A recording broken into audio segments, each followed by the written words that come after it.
Bonjour, c'est un véritable plaisir de vous retrouver après pas mal de semaines, voire de mois d'absence. Et alors c'est un peu étrange parce que je vous retrouve après une longue absence pour vous expliquer pourquoi j'arrête les vidéos et que je me retire de la vie publique. J'ai attendu cette date pour faire cette vidéo, tout simplement parce que je n'avais pas la possibilité de publier une vidéo sur ma chaîne YouTube sans prendre le risque de voir ma chaîne sauter. Je vais vous expliquer, je vais tout vous expliquer, pourquoi j'arrête les vidéos, qu'est-ce qui se passe avec la chaîne YouTube et plus généralement le contexte dans lequel je prends cette décision. Et je vous conseille de rester jusqu'à la fin parce que vous allez comprendre que si moi j'arrête, que je me retire complètement, ça ne veut pas dire que Régénère va arrêter. Et je dirais même que si moi je diminue, c'est aussi pour que Régénère puisse croître et puisse porter ses fruits, au travers de vous principalement. On en parle à la fin de la vidéo. Alors pourquoi j'arrête les vidéos et je me retire de la vie publique? Je vous dis, j'ai attendu cette date pour publier cette vidéo, simplement parce que YouTube fonctionne avec des avertissements. On fait une chaîne vidéo, c'est un peu comme si elle avait des vies, vous savez, dans des jeux vidéo. Et on a 3 vies. Voilà. Si on a 2 vies qui sont déjà passées, ben la prochaine vie qu'on perd, on perd tout. Et c'était mon cas. Pendant 10 ans où j'ai exercé le fait d'être vidéaste sur YouTube, je n'ai jamais eu le moindre avertissement.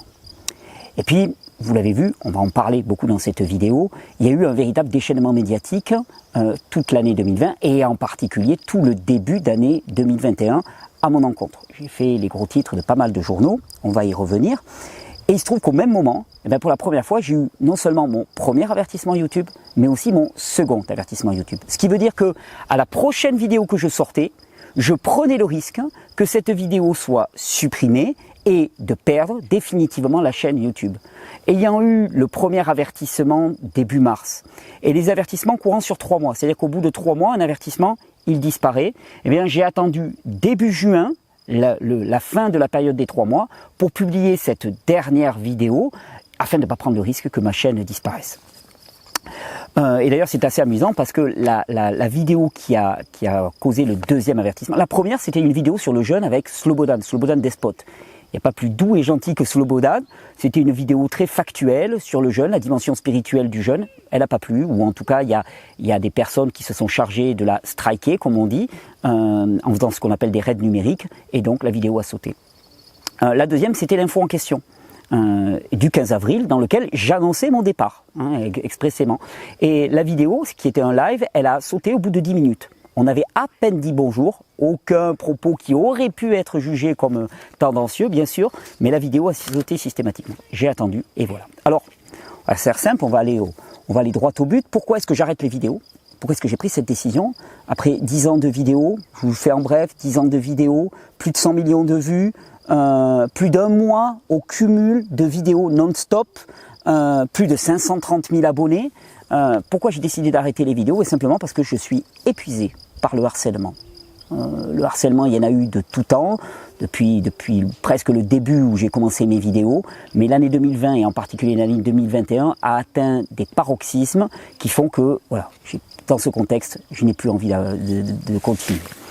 Alors, ce harcèlement, il est le fruit de plusieurs catégories de personnes ou d'organismes, on va dire. Et je vais vous les décrire simplement pour que vous compreniez un petit peu quelle est la réalité, parce que je parle peu de ce que je vis, des difficultés, des extrêmes difficultés même, je dirais, d'exercer l'activité que je veux exercer, c'est-à-dire de parler de santé naturelle actuellement, à notre époque. Et pour la dernière, j'ai envie de vous expliquer un petit peu ce qu'il y a derrière. Alors, premier étage de la fusée, en France, on a une particularité, nous sommes le seul pays au monde à avoir un organisme dédié spécifiquement à la lutte contre les dérives sectaires. Pas les sectes d'ailleurs, les dérives sectaires, et ça fait une grosse différence. Ça s'appelle la Miviludes. Alors la Miviludes, quand on étudie un petit peu son historique, on regarde les travaux aussi qu'a fait Sylvie Simon sur la Mivilude, selon elle, et je ne suis pas loin de la rejoindre, ça s'apparente globalement plus à une police de la pensée qu'à autre chose. Dans les travaux de Sylvie Simon, on se rend compte que finalement le but de la Mivilude n'est pas tant de chasser les sectes, mais de stigmatiser tout ce qui a un rapport avec la santé naturelle. Et c'est pas pour rien. Elle montre que la Mivilude est par certains aspects une forme de bras armé de l'ordre des médecins. Alors, la Mivilude, elle a toujours existé. J'émaille à partir avec la Mivilude depuis très longtemps, depuis 2013, 2014 déjà. Simplement, cette année, il y a eu un durcissement très marqué. Et ce durcissement, il s'est manifesté aussi par le retour à la Mivilude de quelqu'un qui en avait fait partie, qui s'appelle Georges Fenech, qui a toujours été décrit comme faisant partie de la branche dure de la Mivilude. Donc déjà que la Mivilude c'est pas tendre, la branche dure, je vous laisse imaginer, qui était sorti de la Mivilude en 2012, suite à une affaire, sa mise en cause dans une affaire qui est dite de l'Angola Gate, qui est un trafic d'armes avec l'Angola. Et il est revenu. Il est revenu au conseil d'orientation de la Mivilude cette année. Et pour vous donner un petit peu l'état d'esprit de Georges Fenech et puis certainement du conseil d'orientation de la Mivilude, je le cite récemment dans les journaux, « Vous allez me dire que je suis un inquisiteur », dit Georges Fenech, que je vois des sectes partout, mais il y a certaines pratiques très en vogue, comme le yoga ou la méditation, qui peuvent être un point d'entrée terrible. Et pourtant, à l'école, on fait désormais des séances de méditation. On la pratique même à l'Assemblée nationale, ce qui m'inquiète beaucoup. Yoga, méditation. Des pratiques millénaires qui sont la norme dans certaines cultures asiatiques en particulier, qui ont été aussi étudiées et soutenues par de très nombreuses études scientifiques. Pourtant, on jette l'opprobre et on dit attention, dérive sectaire. Et d'ailleurs, ça, c'est une particularité, c'est que effectivement, la Mivilude cherche peu les sectes. Ce qu'elle cherche, c'est les dérives sectaires, c'est-à-dire ce qui pourrait conduire à une emprise sectaire. Avec cette nuance, vous imaginez bien que on peut qualifier de dérive sectaire beaucoup de choses. Alors, l'outil de la Mivilude pour qualifier une dérive sectaire, c'est le signalement. Alors le signalement, c'est amusant parce que dans la fameuse émission qui a été censurée au bout de 10 minutes, l'info en question, je m'étais amusé à faire un signalement en direct. Non, parce que souvent on dit, voilà, Thierry Casasnovas, il y a 600 signalements contre lui. Et d'ailleurs récemment, encore hier, il y a quelqu'un qui m'a sorti, il y a 600 plaintes contre vous. J'ai dit non, il n'y a pas des plaintes, il y a des signalements. Et on me dit, ah mais c'est pareil. Je dis non, non, c'est pas pareil du tout. Une plainte, c'est une démarche devant les tribunaux qui doit être étayée, qui doit être accompagnée, enfin c'est quelque chose de sérieux. Un signalement, excusez-moi l'expression, mais c'est pas sérieux. Et je me suis amusé à faire un signalement en 2 minutes. J'ai signalé Jean-Jacques Crèvecoeur en direct à la Mivilude. Alors je vais te signaler. Allez. Voilà. Vous me voyez là? Oui. Ok, super. Donc là, je vais sur le site informer la Mivilude d'une dérive sectaire. D'accord? Tout simplement. Bon, j'ai lu et j'accepte. Comme vous, je ne lis jamais les conditions générales d'utilisation, mais je les accepte. Comme ça, on pourra dire que je les ai acceptées. Donc, non. Bon, alors, c'est Titi. Voilà. Prénom. Gourou. Voilà. Gourou. Ouais. Adresse. Alors là, attends, on ne va pas mettre à l'écran. Adresse, non. Code postal. Alors, je vais mettre 66. Voilà, comme ça fait sataniste. Ville. Alors, ville, je vais mettre Satanas. Voilà, Satanasland, ça va bien. Le château des adeptes du jus de carotte, c'est très bien. Je mets un téléphone. Hop. Et après, hop, on enlève les adresses mail. De toute façon, on l'a diffusé partout sur Internet, mon adresse, donc peu importe. On met une adresse bidon, on va mettre titi@rgnr.kl. titi.rgnr.kl. Suivant. Il faut mettre arrobase. Ah ouais, j'ai oublié mon arrobase, excusez-moi. C'est pour montrer à quoi correspond un signalement. D'accord? Ah, il ne le veut pas. Alors, attends, je vais mettre un point .fr, comme ça marchera. C'était trop gros. Voilà. OK. Alors, c'est quoi? Alors, je vais mettre enfance et éducation, comme ça fait encore plus peur. Jean-Jacques est un sale gourou. Il est dangereux. Et avec l'orthographe qui va avec, évidemment. Hein, je l'aime pas. Il faut le mettre en prison pour toute la vie de l'univers. Voilà, exactement. Alors, des pièces jointes, je pourrais mettre des photos de Jean-Jacques un petit peu déformées et ainsi de suite. Je clique sur suivant. T'as pas mis son nom de famille. Ouais, non, mais tout le monde le connaît. Attends, Jean-Jacques, il est connu par tout le monde. Il est connu par tout le monde, internationalement. Mais j'ai montré à quel point faire un signalement, c'était rien. C'était juste quelqu'un qui voit quelque chose qui lui déplaît dans ce que je fais et qui va sur le site de la Miviludes et qui fait un signalement. Alors, quand on imagine qu'il y a 110 millions à peu près de vues et qu'il y a 600 signalements, pour moi, c'est rien du tout. C'est-à-dire 600 personnes qui ont suffisamment pas aimé mon contenu pour le signaler. Et je dirais que c'est peu, étant donné qu'il y a énormément de personnes, on les verra après, qui appellent à me signaler. C'est-à-dire qui disent « signalez ce gars ». Et d'ailleurs, c'est amusant parce que, enfin c'est amusant, pas amusant, mais en 2018, lassé d'entendre toujours le président de la Miviludes de l'époque, qui s'appelait Serge Blisco, me citer en parlant de dérive sectaire, j'ai dit, c'est pas possible, il faut obtenir mon dossier administratif à la Miviludes. Ça a été compliqué, il a fallu que j'envoie plusieurs lettres d'avocat, mais j'ai réussi à obtenir mon dossier administratif à la Miviludes. Je vais vous le mettre à l'écran. Et il donne une information importante. Bon, la première, c'est qu'il se termine. Pour autant, la Miviludes ne fait pas état de dérive sectaire avérée vous concernant. Voilà, donc il n'y a pas de dérive sectaire avérée me concernant. Il n'y en avait pas en 2018, il n'y en a pas en 2020. C'est du pur fantasme. Il n'y a pas de dérive sectaire. Il y a simplement quelqu'un qui donne des formations et qui fait des vidéos YouTube vidéos gratuites sur YouTube. C'est tout. Mais alors, il me donnait dans la lettre le détail des signalements. Alors à l'époque, il n'y en avait pas 600, je ne sais plus combien il y en avait, 305. 305 en 2018, c'était, j'ai pas la date exactement, mais c'était mi-2018, ou septembre ou octobre 2018. Donc 305 signalements, et il disait bien que 220 signalements portent sur une vidéo qui vous concerne et à laquelle vous avez d'ailleurs réagi publiquement. Cette vidéo, c'était une vidéo faite par un gars qui s'appelait Le Roi des Rats, qui m'assimilait à un pédophile et qui terminait, alors vous imaginez, pour susciter l'indignation populaire, il n'y a pas mieux, et qui terminait par un appel au signalement. Donc cette vidéo qui a fait 2 millions de vues, qui se termine par un appel au signalement en disant « signalez ce dangereux individu », elle n'a suscité que 220 signalements, mais déjà à l'époque, 220 signalements sur 305, c'était plus des 2/3. Maintenant, on est à 600. Quelle part cette vidéo qui est purement diffamatoire, calomnieuse et délirante, c'est juste du délire en fait, c'est même plus de la diffamation à ce niveau-là, quelle part a eu cette simple vidéo?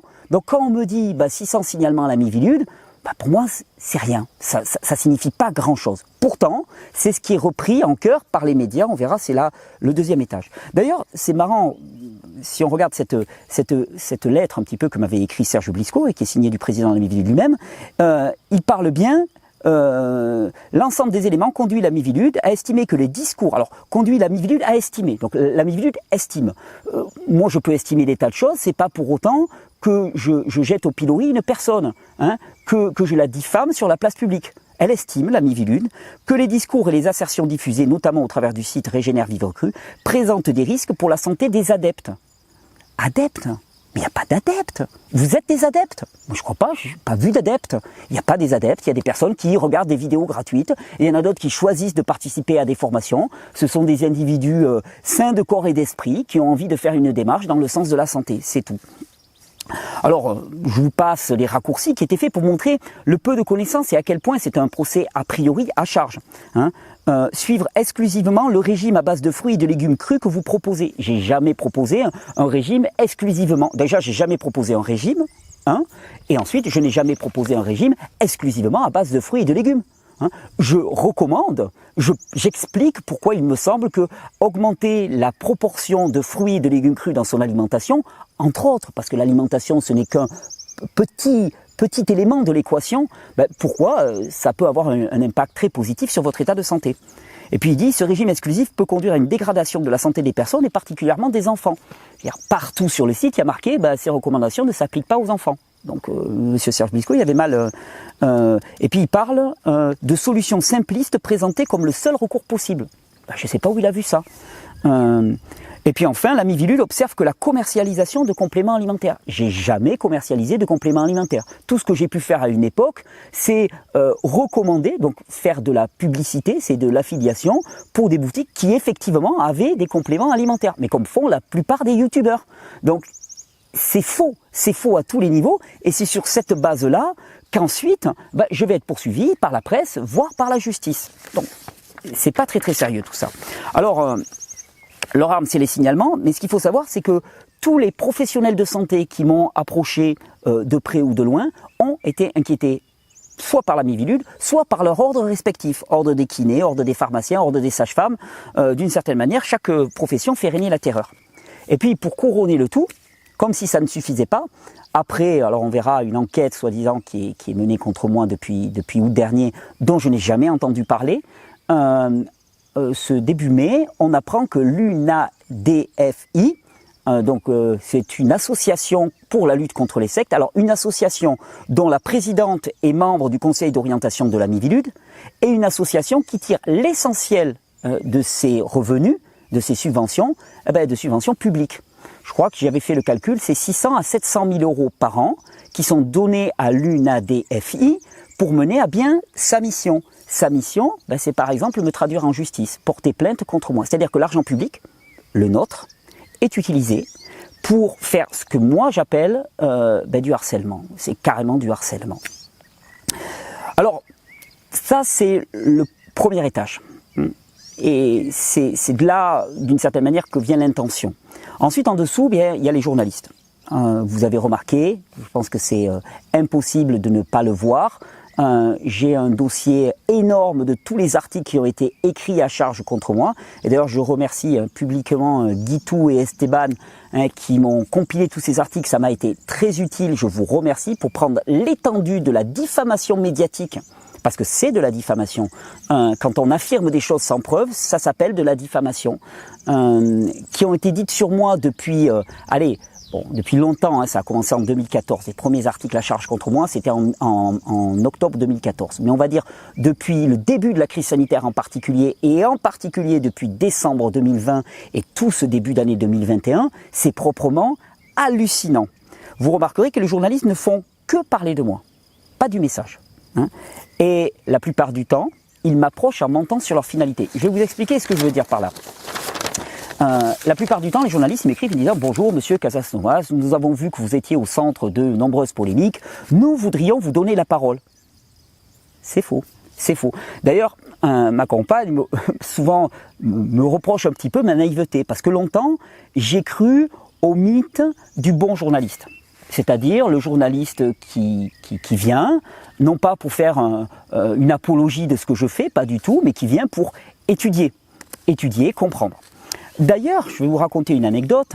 Il y a de cela, c'était en 2019, il y a une équipe d'envoyés spéciaux qui m'avait contacté. Ça sentait le piège, on est d'accord.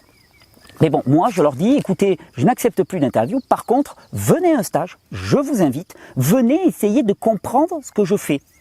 Ils sont venus et ils ont fait exactement comme tous les journalistes à qui j'ai consacré du temps en croyant qu'enfin je tomberais sur un journaliste honnête. Qu'est-ce qu'ils ont fait? Pendant tout le temps du stage, je les voyais, ils étaient sur leur téléphone portable, ils n'en avaient rien à faire de ce que je pouvais raconter. Et puis qu'est-ce qu'ils ont fait? En caméra cachée, ils m'ont piégé. Ou ils ont essayé de me piéger en caméra cachée. Mais c'est pas des techniques, c'est des techniques de voyous, ça, la caméra cachée. Non, parce que n'importe qui à qui on va poser des questions en caméra cachée va pouvoir être pris en défaut. En fait, on cherche à piéger l'individu. Et quand on cherche à piéger l'individu, tôt ou tard, on arrive à le piéger. Et c'est pas celui qui regarde l'émission qui dit « Ah, Casasnovas, c'est tout ». Mais c'est pareil pour tout le monde. Tout le monde se fera piéger tôt ou tard si on lui pose une caméra cachée. C'est exactement ce qui s'est passé. Et la plupart des journalistes, quand ils me contactent, ils me disent « Ah, on veut vous donner la parole ». En vérité, ils n'en ont rien à faire. Je vais donner 3-4 heures. Je me souviens, le journaliste du JDD, je lui ai donné 2 heures.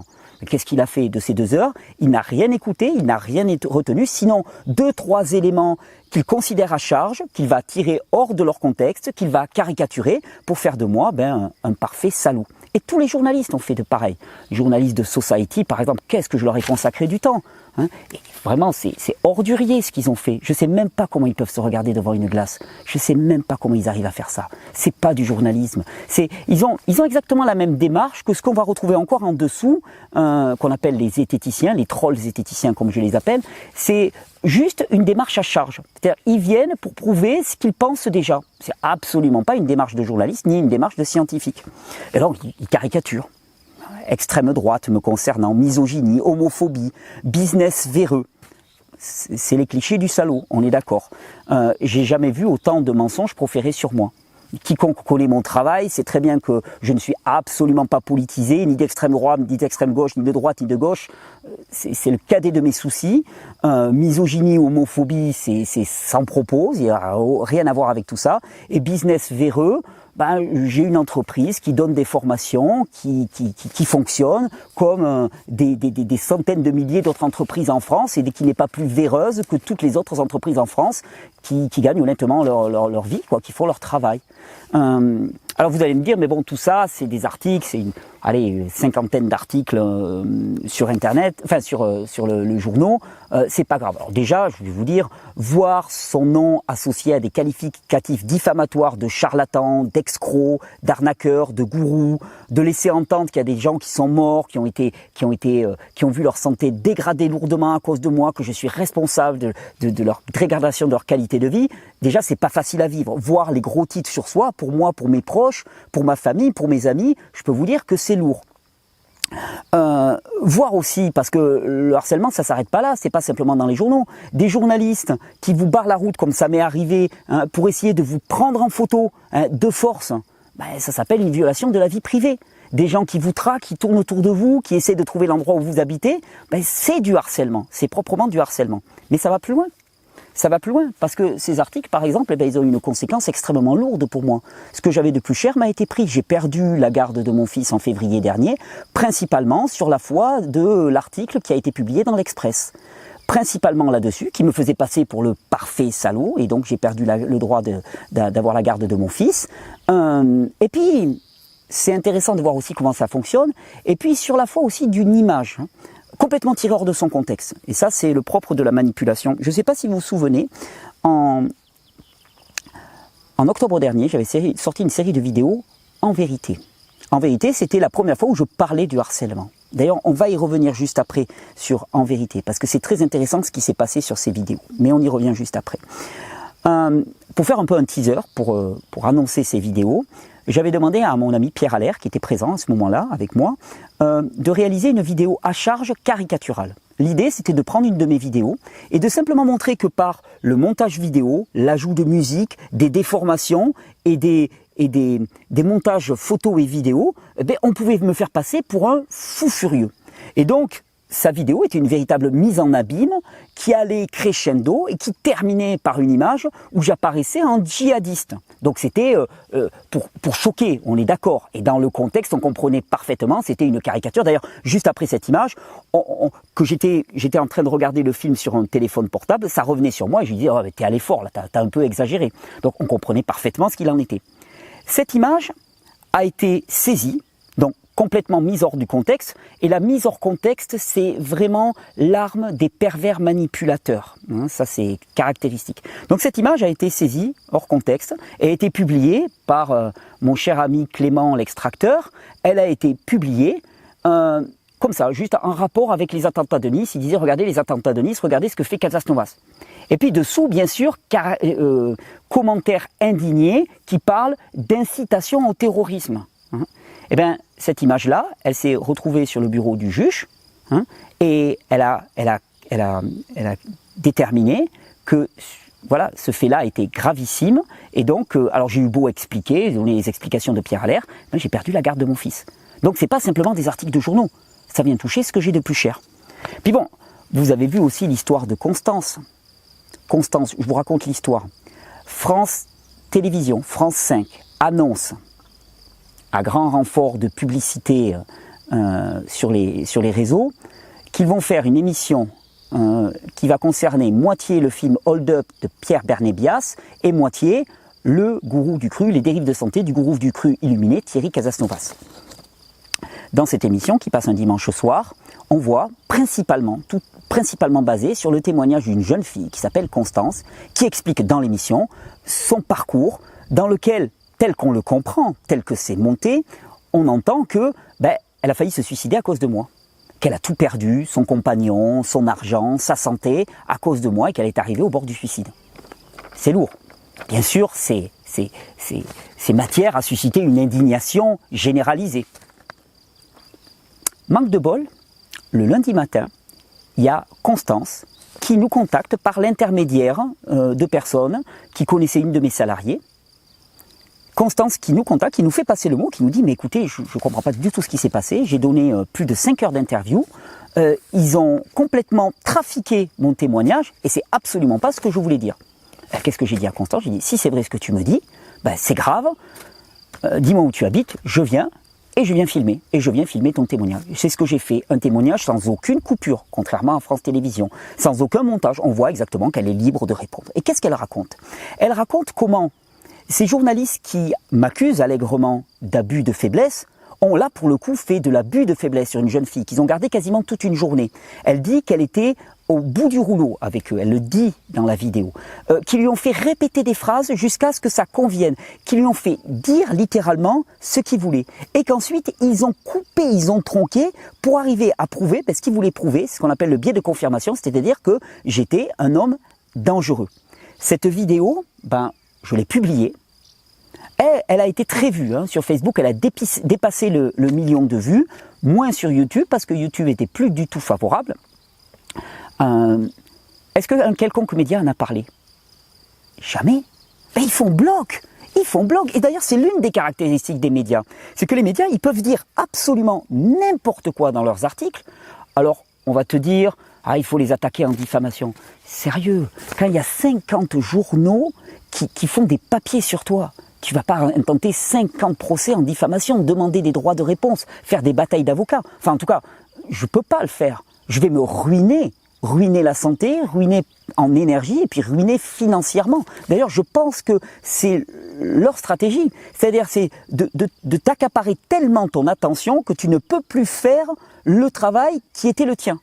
C'est de la diversion. Mais ça marche très très bien. Donc un journaliste peut écrire absolument ce qu'il veut.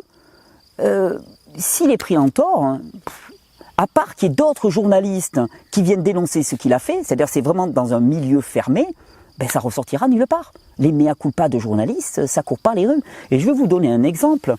En 2014, le premier article calomnieux qu'il y a eu contre moi avait été écrit par un dénommé Thibaut Shepman, que je ne connais pas. Et Thibaut, il écrivait dans le magazine Rue 89 et il a fait 2 articles, un en octobre et un en décembre de mémoire. Donc dans octobre, le gourou du cru vous attend tranquille sur YouTube. Enfin voilà, caricature, déjà première caricature me concernant. Je me souviens à l'époque, c'était amusant parce que moi j'étais naïf, je n'étais pas habitué à ça. J'avais trouvé le numéro de Thibaut Shepman, je l'avais appelé, j'ai dit mais on se connaît pas, t'es même pas venu me parler, pourquoi t'as fait ça quoi? Viens discuter, on va voir, parce que ce que t'as annoncé c'est complètement faux. Et il m'avait raccroché au nez en ricanant. Mais pire que ça, en décembre, parce que je pense qu'il avait vraiment l'intention, alors soit c'était de lui-même, soit il avait des ordres, en tout cas il avait l'intention de vraiment nuire à mon image, il était allé interviewer des personnes qui dirigeaient une entreprise qui s'appelait Groupe Altra, avec qui j'avais un différend commercial. Et donc il fait témoigner ces personnes, bien sûr sans aucune vérification de leurs propos, et il le prend pour argent comptant, puisque ce qu'il veut c'est m'accuser, c'est vraiment le biais de confirmation. Et il les fait témoigner, et ces gens témoignent que je m'en fous plein les poches, que je suis vénal, cynique, enfin, un personnage odieux. Manque de bol.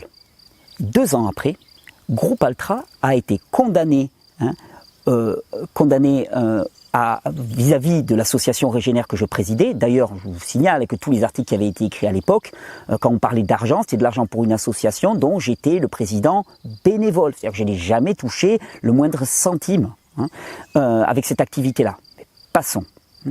Groupe Altra a été lourdement condamné pour arnaque, pour escroquerie et ainsi de suite. Tout condamné. Est-ce que vous croyez que Thibaut Shepman il est revenu pour dire « Excusez-moi, j'ai fait témoigner des gens qui ont menti, qui ont calomnié quelqu'un qui était innocent ». Mais non, Thibaut, il n'était pas là. Ouais, parce que c'est pas des journalistes. C'est de l'inquisition. C'est... Quand on donne du pouvoir à des personnes qui n'ont pas la capacité de le manœuvrer, ce pouvoir, ça donne des petits ayatollahs. Le pouvoir, ça peut construire et ça peut détruire tout autant. Ouais, de la même manière, la justice, elle respecte rien. Ils violent la loi. Eh oui, la présomption d'innocence, le secret de l'enquête, par exemple. Pourquoi ? En juillet dernier, fin juillet dernier, on parle d'une enquête qui aurait été ouverte par le procureur de la République me concernant. Moi, j'en ai jamais entendu parler. à ce jour, là, juin 2021, donc ça va faire presque un an, je n'ai jamais entendu parler de cette enquête. Ben, c'est normal, parce qu'une enquête, c'est fait pour... On se pose une question et on lance une démarche pour savoir s'il y a un problème ou il n'y en a pas. Et beaucoup d'enquêtes aboutissent sur un non-lieu, parce qu'il n'y a rien. Sauf que, quand tu le publies dans la presse, qu'est-ce que ça laisse entendre au niveau populaire? Oh, il y a une enquête. Oh, il a fait quelque chose de mal.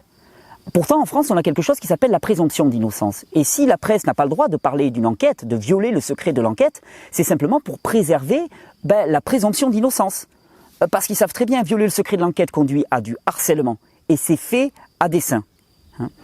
Ah, et puis, bouquet final, et ça va nous permettre de passer au 3e étage de la fusée. Bouquet final, il y a ce qui s'est passé avec Libération. J'ai fait la une de Libération. Marlène Schiappa a dit de moi que j'étais l'ennemi public numéro 1. C'est grotesque, on est d'accord.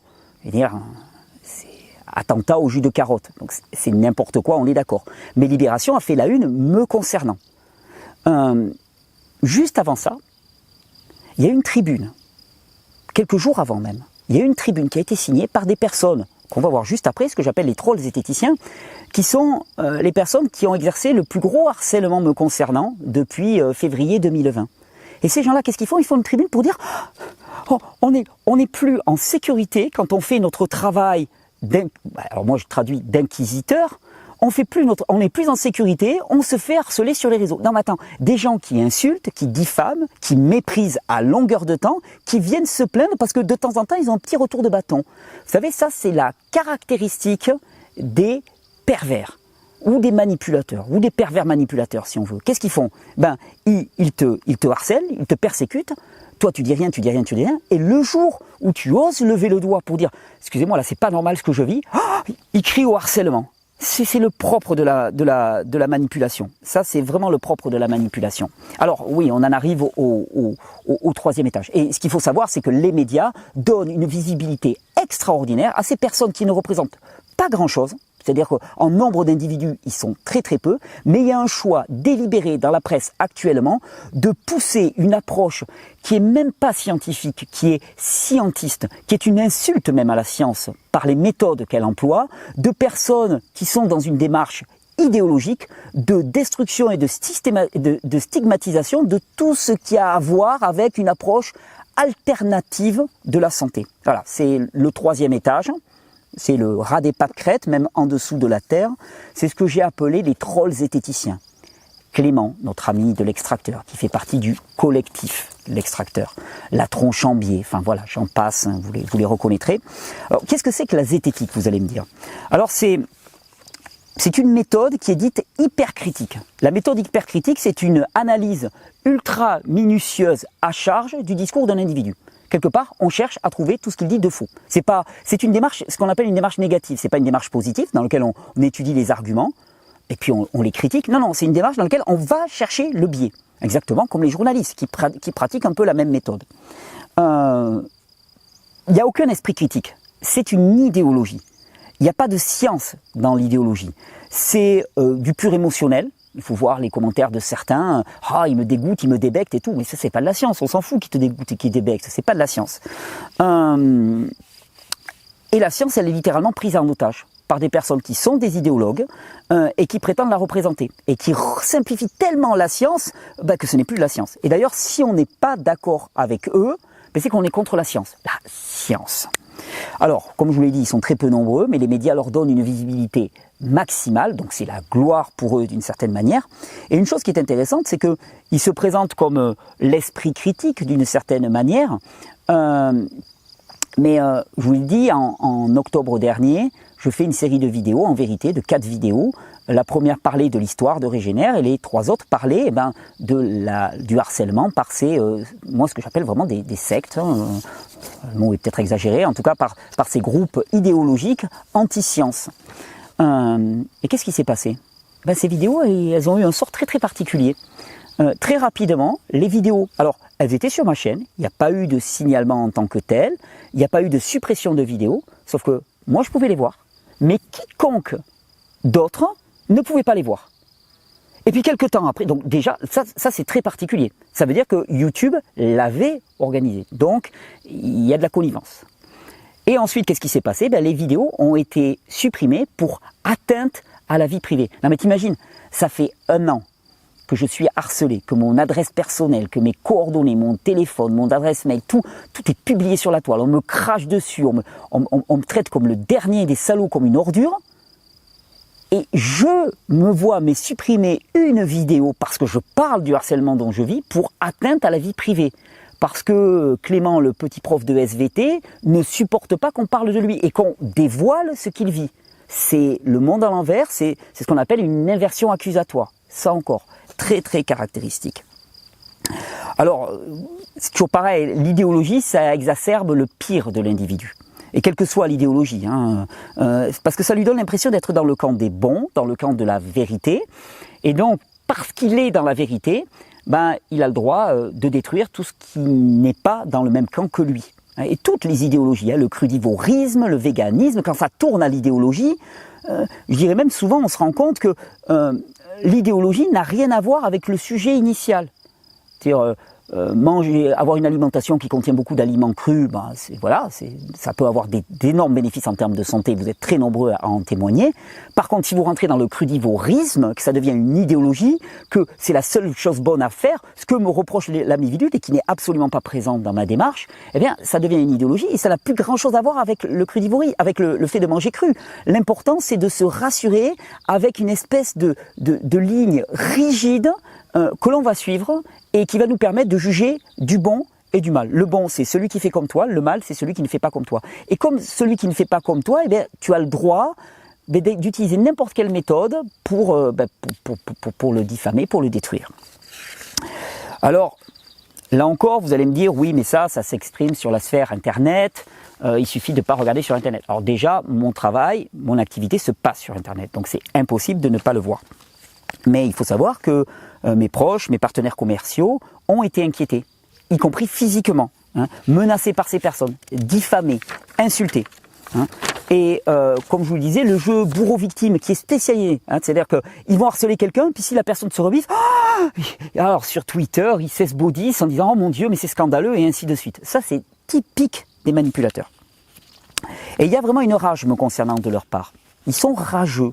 Il suffit pour s'en convaincre d'aller voir. Alors déjà, si vous allez voir la page Wikipédia, c'est rare de voir un truc autant à charge concernant un individu.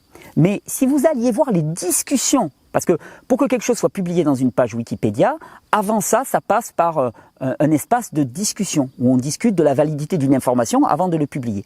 Et c'est des combats rageux qui s'y passent pour publier encore et encore des propos diffamatoires et calomniateurs à mon encontre. Donc il y avait l'ami Vidute, les journalistes, les trolls zététiciens, et puis j'arrête aussi les vidéos et je me retire de la vie publique parce que la chaîne YouTube est complètement censurée. Et je ne suis pas le seul. Tal, Sylvano, Salim aussi, je pense, a perdu sa chaîne, Jean-Jacques Crèvecoeur a perdu sa chaîne. Enfin, je compte pas les Johan Franca, les décodeurs, enfin tous ces gens-là, tous les gens qui essaient d'apporter une parole différente. Je pense que, je croyais qu'on avait une liberté d'expression tant qu'on ne viole pas la Constitution, et je ne pense pas avoir violé la Constitution avec mes propos. La liberté d'expression n'existe plus. YouTube censure. Et moi, ma priorité, c'est de garder la chaîne YouTube, parce que cette chaîne YouTube, c'est 10 ans de travail, c'est un travail colossal, je vous ai dit, presque 1300 vidéos. Je ne sais plus combien d'heures, je vous ai dit, c'est plus d'1 mois de vidéos mis bout à bout, sans s'arrêter. Je ne pouvais pas perdre ça. Donc maintenant, si je publie une vidéo, je suis en risque de perdre ma chaîne YouTube. Donc je ne peux plus continuer mon travail. Objectivement, je ne peux plus continuer mon travail. Donc tout ça mis bout à bout, c'est un peu trop. Alors c'est certain que j'ai particulièrement pris cher cette année, parce que dans le monde de la santé naturelle, j'étais parmi les plus visibles. Voilà, une chaîne à 500 000 abonnés, il n'y en a pas d'autres à ma connaissance en francophonie qui parlent de santé naturelle, donc j'en ai pris plein la figure, j'ai été dans le viseur.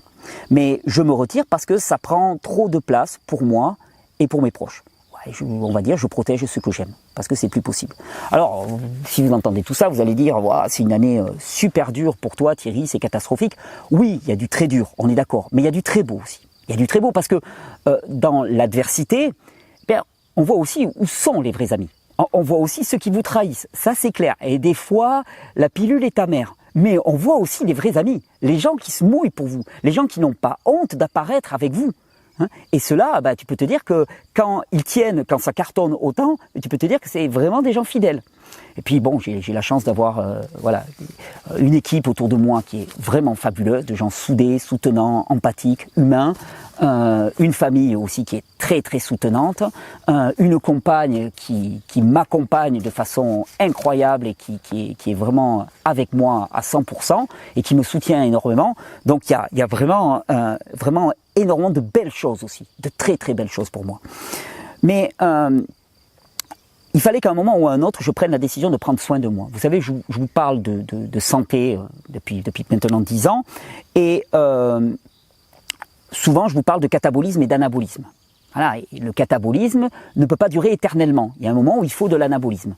Bon, ben, ces dernières années, ça a été du catabolisme pour moi. C'est dur, c'est très dur. Et je vous prie d'avoir vraiment une pensée, une intention, un soutien pour tout. Moi, j'arrête, mais pour ceux qui vont continuer, parce que je peux vous garantir que être dans nos baskets, c'est pas facile. Quand on vous crache dessus à longueur de temps, dans les journaux, sur les sites internet, partout, et puis c'est du petit harcèlement. J'ai été exclu des banques dans lesquelles j'étais, les banques nous ont rejetés, les compagnies d'assurance nous ont rejetés. Enfin, c'est au quotidien qu'on est harcelé. J'ai pas eu droit à louer une maison l'an dernier, par exemple, parce que j'étais Casas Novas. Hein, l'agence immobilière me dit non, non, alors que tout était bon, mais quand j'ai donné mon nom, non. Vous imaginez à quel point la qualité de vie est dégradée. Et donc, ayez une pensée et un soutien actif pour toutes les personnes qui continuent la lutte. Moi, je me retire. Et il fallait que je le fasse, et c'est bien, c'est une bonne chose. C'est allé vraiment trop loin. Mais il faut vraiment savoir que vous compreniez que s'ils ont tout fait pour tuer le messager, ils n'ont pas tué le message. Au contraire. Moi, je dirais, si le messager s'en va, maintenant, ce qui va rester, c'est le message de Régénère. Puis moi, j'ai toute une équipe soudée autour de moi. Vous êtes plus de 1 demi-million officiellement. Et en vérité, c'est beaucoup plus. Parce que quand il y a 500 000 abonnés, il y a combien de gens qui regardent mes vidéos? Je vous dis, plus de 105 millions de vues en tout. C'est gigantesque. C'est gigantesque. Et tout ça, vous l'avez en vous. Vous avez une expérience concrète que vous avez vécue. Et ça, je le sais, tous les articles de journaux n'y changeront rien. C'est pour ça que je suis relativement confiant. Je sais que les personnes qui ont expérimenté, qui ont cherché à faire évoluer leur alimentation dans le sens de plus de fruits, de légumes, de produits bruts, non transformés, dans le sens de un meilleur renforcement du corps, plus de repos, un meilleur mindset, un meilleur état d'esprit, un travail sur leurs émotions et tout, ils ont vu leur qualité de vie améliorée d'une façon plus ou moins incroyable. Donc ceux-là, on pourra écrire tout ce qu'on veut dans les articles de journaux, ils n'en penseront pas moins, parce que leur expérience, elle est réelle. Et d'ailleurs, je dirais que c'est la seule force qu'ont les médias et les trolls zététiciens et la Mivilude, c'est de me pourrir tellement que les gens ne vont pas avoir envie d'essayer. Parce qu'une fois qu'ils ont essayé, ben, c'est évident. L'évidence, elle est là, je pense que vous l'avez tous vécu. Alors j'arrête les vidéos, je me retire, mais Régénère ne s'arrête pas. Eh oui, Régénère ne s'arrête pas.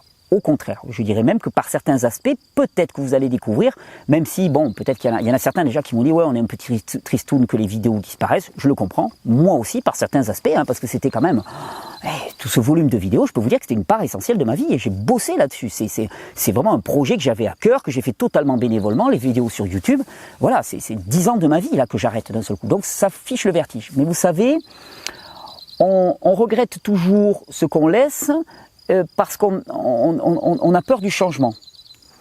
Et moi, je pense pouvoir vous dire, et on fera le point peut-être, enfin pas avec moi, mais vous ferez le point avec vous-même dans quelques mois, je pense que le fait que j'arrête les vidéos va permettre que le message Régénère se transforme, et je dirais même peut-être croisse. Alors, comment il va croître? Alors, je vous invite à regarder sous les vidéos, sous toutes les vidéos de la chaîne, donc qui perdurent, et vous allez voir qu'il y a différents liens qui ont été mis. À partir de début juillet, il y a un fil Telegram auquel vous pouvez vous inscrire dès maintenant. Ça, c'est vraiment le moyen de rester en contact avec nous.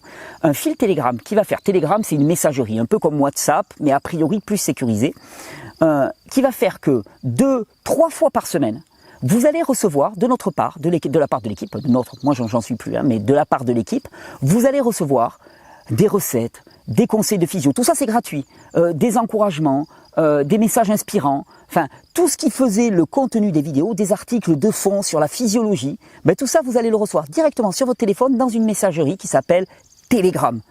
2, 3 fois par semaine. Si ça marche bien, je crois qu'ils essaieront de monter à 4 fois par semaine. On va voir. Hein, mais ça va être vraiment un accompagnement, une motivation au quotidien, je pense, assez incomparable. Et puis, il y a toujours la newsletter. La newsletter, ça sera une fois par semaine. Et ça sera une fois par semaine pour être tenu au courant de l'actualité de Régénère. Par exemple, les stages. Ben oui, parce que même sans moi, les stages, ils vont redémarrer. Et oui, il y a suffisamment de gens formés. Donc même sans moi, les stages vont redémarrer. Et les stages Régénère, que vous êtes déjà très nombreux à avoir suivis et que vous avez largement plébiscité, tous les gens qui sont venus en stage Régénère ont vu que, bon, il y avait la partie de cours que je donnais, certes, mais avec les années, elle s'est réduite de plus en plus parce qu'on laissait la part belle à l'expérimentation, avec les bains chauds, les bains froids, le sauna, l'alimentation physiologique. Et donc, c'était de moins en moins moi qui intervenais. Ça va être la même chose, sauf que je serai plus du tout là dans les stages, mais par contre, il y aura toute l'équipe Régénère qui sera là pour vous accompagner, et ça, ça va redémarrer, je l'espère, à l'automne. Donc, inscrivez-vous à la newsletter pour être tenu au courant. Des articles sur la santé aussi en lien avec le magazine. Eh oui, parce que donc la newsletter gratuite, parce qu'il y a le magazine. Eh oui, le magazine. Là, vous êtes très nombreux. Et là, le dernier numéro sur le jeûne, on a reçu des éloges, mais c'est absolument incroyable, tant sur le fond que sur la forme. Mais le magazine Régénère, en un an, il est devenu une référence dans le domaine de la santé naturelle. C'est une véritable encyclopédie du vivant qui est en train d'être réalisée. Pour ceux qui les demandent, oui, les anciens numéros vont être réédités. C'est en cours de conception, mais c'est le moment d'embarquer. Le prochain numéro portera sur l'eau. On est en train de le rédiger avec une approche de l'eau dans toutes ses dimensions, c'est-à-dire les questions bien sûr de purification de l'eau, quelle eau boire, et ainsi de suite, mais la dimension aussi informationnelle de l'eau, on va parler de la mémoire de l'eau, et je sais, les zététiciens ils vont frémir, on va même parler d'homéopathie, vous imaginez ça, c'est comme la gousse d'ail pour les vampires, pour les zététiciens, quand tu leur parles d'homéopathie. Pourtant, on va montrer que ça a été bel et bien démontré scientifiquement, avec de la vraie science, mais que voilà, le consensus scientifique ambiant ne l'a pas accepté. Donc vraiment, le magazine, c'est chaque 2 mois, un thème traité de la manière la plus exhaustive et sans dogme. Et même si je n'y écris pas, de toute façon, il est rédigé par la personne qui est la plus proche de moi et avec qui je suis en interaction permanente. Donc voilà, le contenu du magazine, ça c'est de la super qualité. Et puis bon, vous pouvez même regarder sous les vidéos, toutes les vidéos de la chaîne. Il y a même des liens pour où vous pouvez vous inscrire simplement pour être tenu au courant des stages.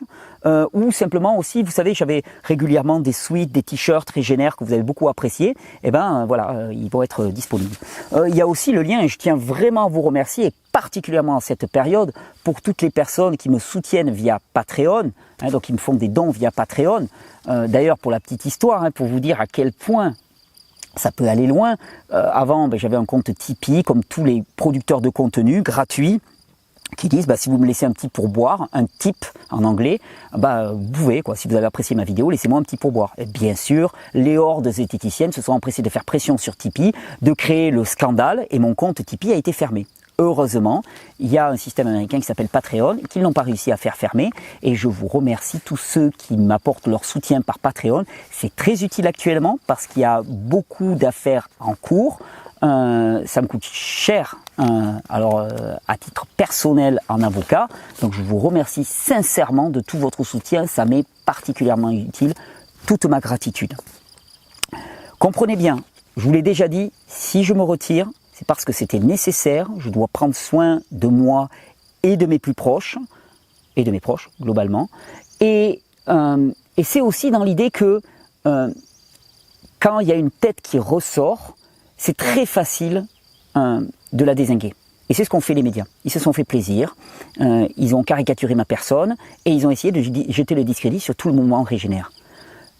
Je diminue, et Régénère va croître. Et maintenant, ce qui va rester, c'est le message. Et accrochez-vous pour aller diffamer les milliers, les dizaines de milliers, voire les centaines de milliers de témoignages que vous pourrez apporter de vos vies qui ont réellement changé. Parce que oui, ça marche.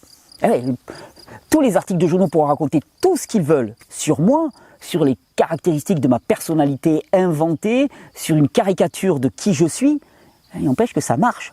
Et c'est bien leur problème. Ça marche très bien. C'est-à-dire qu'à partir du moment où tu commences à améliorer la qualité de ton alimentation, à réformer ton rythme de vie, à changer ton état d'esprit, à travailler sur tes émotions, eh bien, tu as une amélioration, alors plus ou moins importante, mais pour nombre d'entre vous, une amélioration colossale, vertigineuse de votre qualité de vie. Parce qu'ici, on parle de santé. On ne parle pas de maladie. On n'a jamais parlé de maladie. D'ailleurs, parce que comme vous savez, j'aime bien les punchlines un petit peu, alors avec un côté un peu provoquant, et ce qui fait que si c'est pris comme tel, hors contexte, ça peut être caricaturé et pas compris.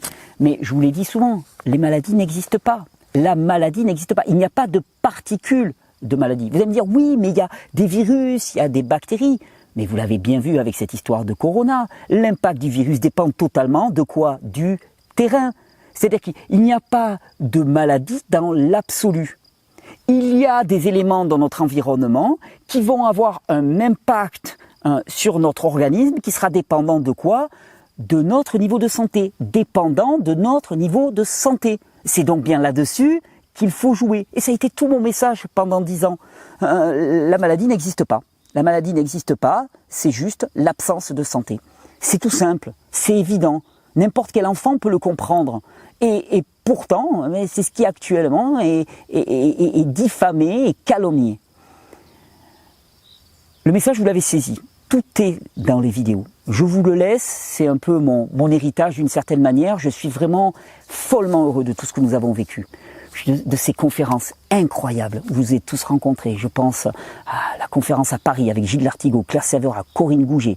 Je pense aux conférences qu'on a données aux rencontres de la régénération en 2019. Enfin, je pense à tellement de moments. Cette conférence qu'on avait donnée à Paris dans le sous-sol d'une église. Enfin voilà. Des souvenirs, j'en ai des incroyables, des moments de stage, Notre-Dame de Consolation, vous étiez plus de 400, ce stage complètement fou qu'on avait fait dans un paquebot hors norme, c'était très bizarre, mais incroyable. On a vécu une aventure formidable. Je pense à toutes les personnes qui sont venues en stage, je pense à toutes les personnes qui ont aidé à l'époque de l'association Régénère, qui ont été bénévoles avec l'association Régénère. Je pense à toutes les personnes qui sont passées pour travailler avec moi, qui ont été salariés, parce que ça a passé, toutes les personnes qui m'ont soutenu dès le début, qui se sont investies. J'ai une grosse pensée pour Hélène, pour Patricia, pour Joanne, pour Sophie, pour les gens de la première heure. Et puis bien sûr, pour toute l'équipe qui m'accompagne maintenant, un immense merci, un gigantesque merci. C'est magnifique ce qu'on a fait, et on n'a rien perdu, et ils n'ont rien gagné. Le travail, il est là. Je me mets juste au repos. Je vais faire mon anabolisme, après le très fort catabolisme. Je ne peux vous dire qu'un immense merci, un gigantesque merci pour tous nos échanges, pour la richesse, pour l'exemple que vous avez donné et que vous allez donner. Parce que maintenant, c'est entre vos mains.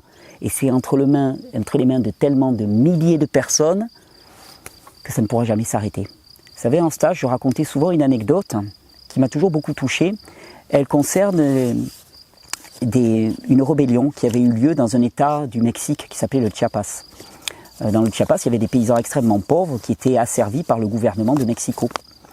Et à un moment, le Chiapas, ils ont trouvé une figure qui s'appelait le sous-commandant Marcos, qui était un petit peu leur leader. Le sous-commandant Marcos avait toujours une cagoule sur la tête. Et puis un jour, la police mexicaine a capturé le sous-commandant Marcos. Ils l'ont amené sur la place centrale de la capitale du Chiapas, qui s'appelait San Cristobal de Chiapas. Et là, ils lui ont enlevé la cagoule en disant « Regardez, on a eu votre chef, votre mouvement, il est terminé. » Quelques jours après, sur la télévision clandestine du Chiapas, qui est-ce qui apparaissait? Le sous-commandant Marcos. En vérité, ils se sont rendus compte qu'ils étaient des dizaines et des dizaines d'individus à pouvoir porter la même cagoule et à tenir le même discours. Aujourd'hui, vous êtes plusieurs centaines de milliers de personnes à pouvoir tenir le discours de Régénère. Quand j'ai commencé en 2011, vous étiez peu nombreux. Maintenant, vous êtes innombrables.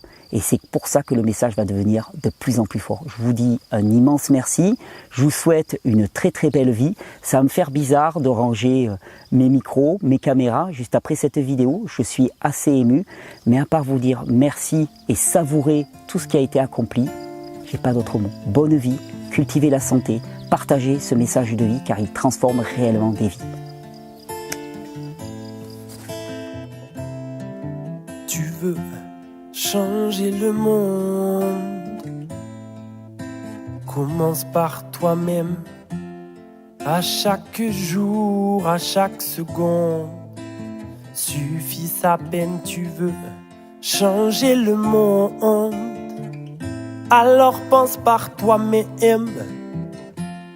À chaque jour, à chaque seconde, préfère l'amour à la haine. À chaque jour, son lot de décisions. Seul face à tes choix, ne te trompe pas de direction. Chacune de tes actions, que tu le veuilles ou non, peut améliorer ou détériorer la situation.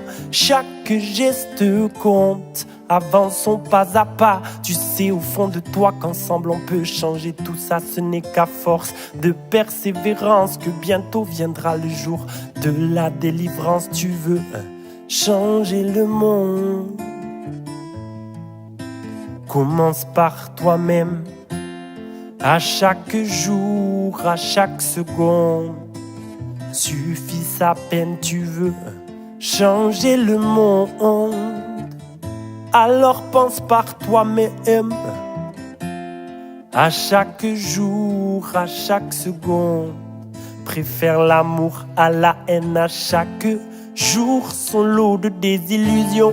Bon nombre d'obstacles qui ébranlent tes convictions. Mais ne baisse pas les bras, défends tes positions. Car tu n'es pas le seul à rêver d'évolution. Et si personne n'est parfait, les intentions le sont. Alors apporte ta pierre à l'édifice. Ta contribution, ce n'est qu'à force d'échange et de partage que bientôt viendra le jour où on pourra tourner la page.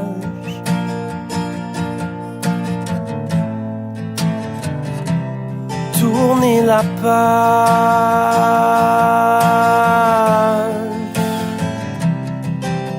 Sois le changement que tu veux pour ce monde, ma sœur. Sois le changement que tu veux pour ce monde, mon frère. Sois le changement que tu veux pour ce monde, ma sœur. Sois le changement que tu veux pour ce monde, mon frère. Sois le changement.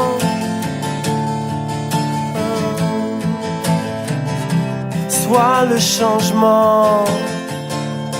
Oh,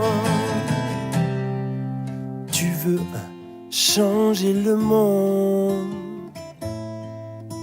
Commence par toi-même. À chaque jour, à chaque seconde, préfère l'amour à la haine.